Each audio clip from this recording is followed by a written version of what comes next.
to do. It's a journey into the foreign territory of somebody else's life.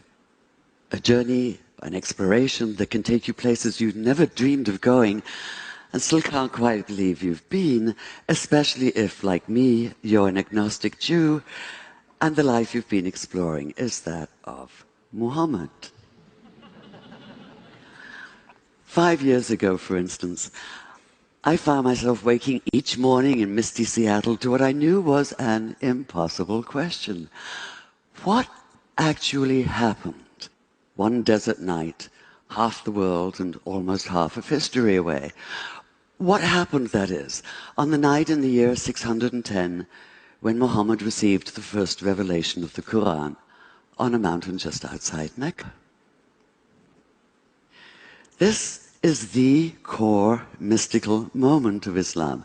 And as such, of course, it defies empirical analysis. Yet the question wouldn't let go of me. I was fully aware that for someone as secular as I am, just asking it could be seen as pure chutzpah.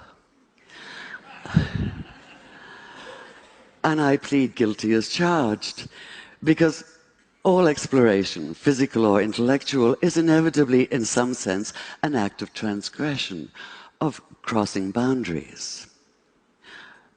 Still, some boundaries are larger than others. So, a human encountering the divine, as Muslims believe Muhammad did? To the rationalist, this is a matter not of fact, but of wishful fiction. And like all of us, I like to think of myself as rational, which might be why when I looked at the earliest accounts we have of that night, what struck me even more than what happened was what did not happen. Muhammad did not come floating off the mountain as though walking on air. He did not run down shouting, "Hallelujah," and "Bless the Lord." He did not radiate light and joy. There were no choirs of angels, no music of the spheres, no elation, no ecstasy, no golden aura surrounding him, no sense of an absolute foreordained role as the messenger of God. That is, he did none of the things that might make it easy to cry foul, to put down the whole story as a pious fable. Quite the contrary. In his own reported words, he was convinced at first that what had happened couldn't have been real. At best, he thought it had to have been a hallucination, a trick of the eye or the ear perhaps, or his own mind working against him. At worst, possession, and he'd been seized by an evil jinn, a spirit out to deceive him, even to crush the life out of him.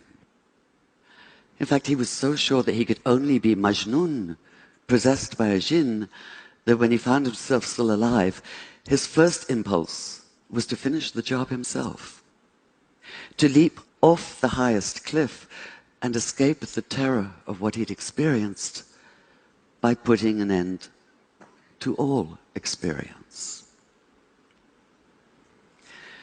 So the man who fled down the mountain that night trembled not with joy, but with a stark, primordial fear. He was overwhelmed not with conviction, but by doubt. And that panicked disorientation, that sundering of everything familiar, that daunting awareness of something beyond human comprehension, can only be called a terrible awe. This might be somewhat difficult to grasp now that we use the word awesome to describe a new app or a viral video. With the exception, perhaps, of a massive earthquake, we're protected from real awe.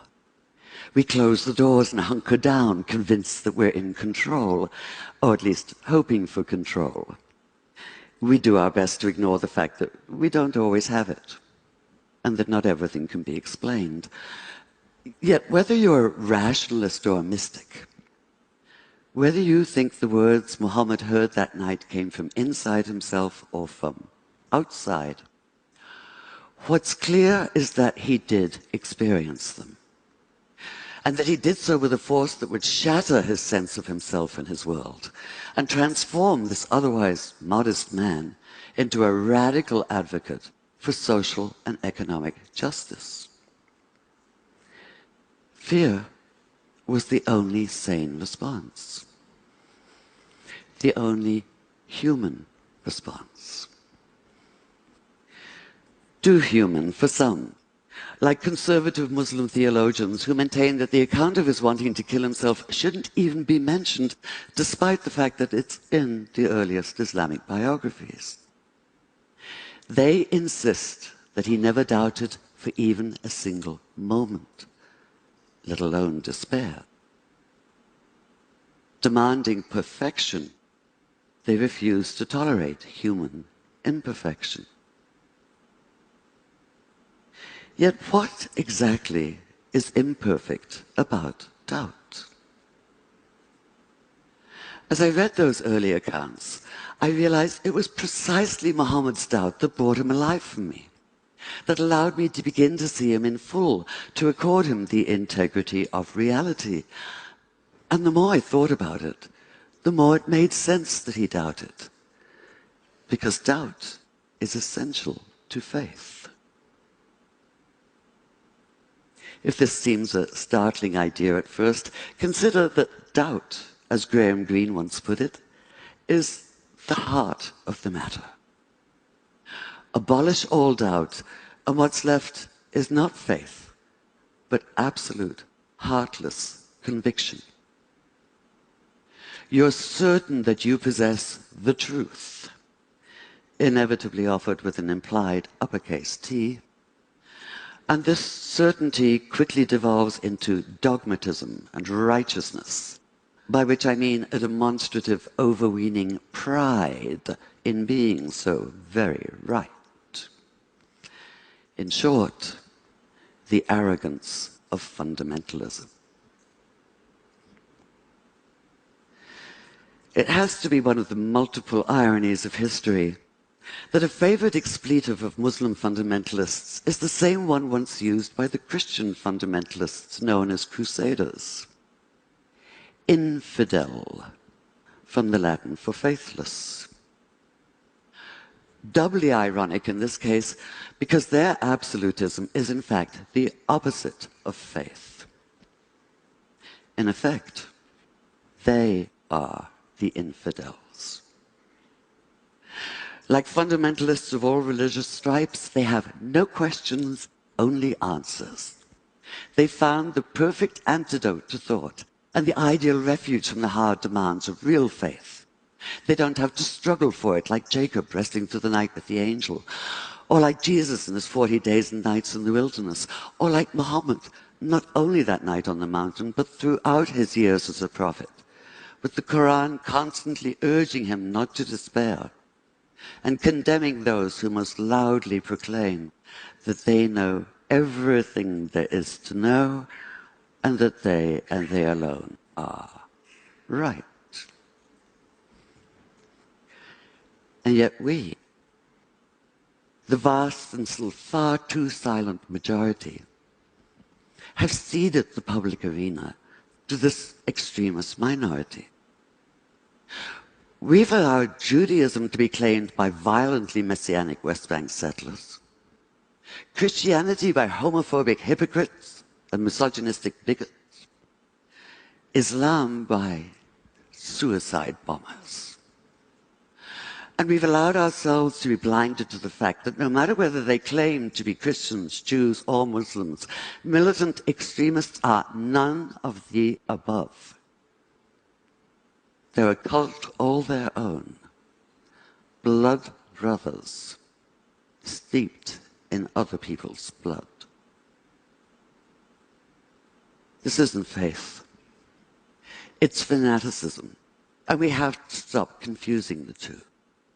We have to recognize that real faith has no easy answers. It's difficult and stubborn.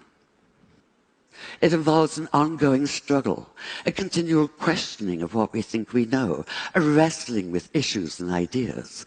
It goes hand in hand with doubt, in never-ending conversation with it, and sometimes in conscious defiance of it.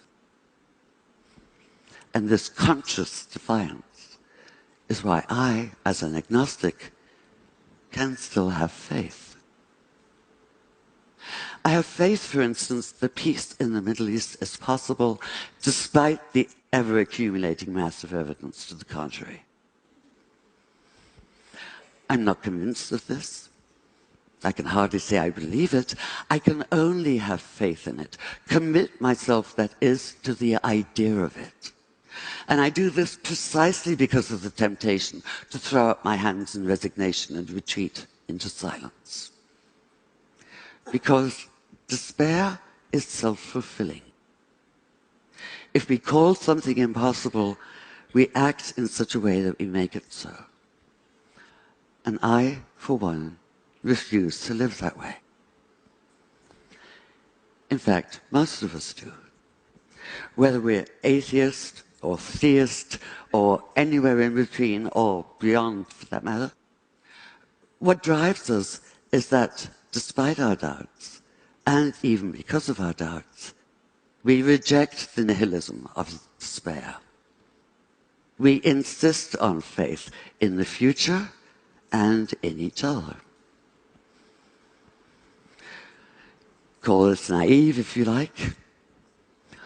Call it impossibly idealistic if you must. But one thing for sure, call it human. Could Muhammad have so radically changed his world without such faith? Without the refusal to cede to the arrogance of closed-minded certainty? I think not. After keeping company with him as a writer for the past 5 years, I can't see that he'd be anything but utterly outraged at the militant fundamentalists who claim to speak and act in his name in the Middle East and elsewhere today. He'd be appalled at the repression of half the population because of their gender. He'd be torn apart by the bitter divisiveness of sectarianism. He'd call out terrorism for what it is, not only criminal, but an obscene travesty of everything he believed in and struggled for. He'd say what the Quran says: anyone who takes the life of all humanity. Anyone who saves the life saves the life of all humanity.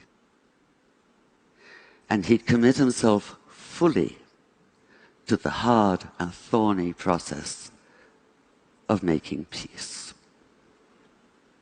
Thank you.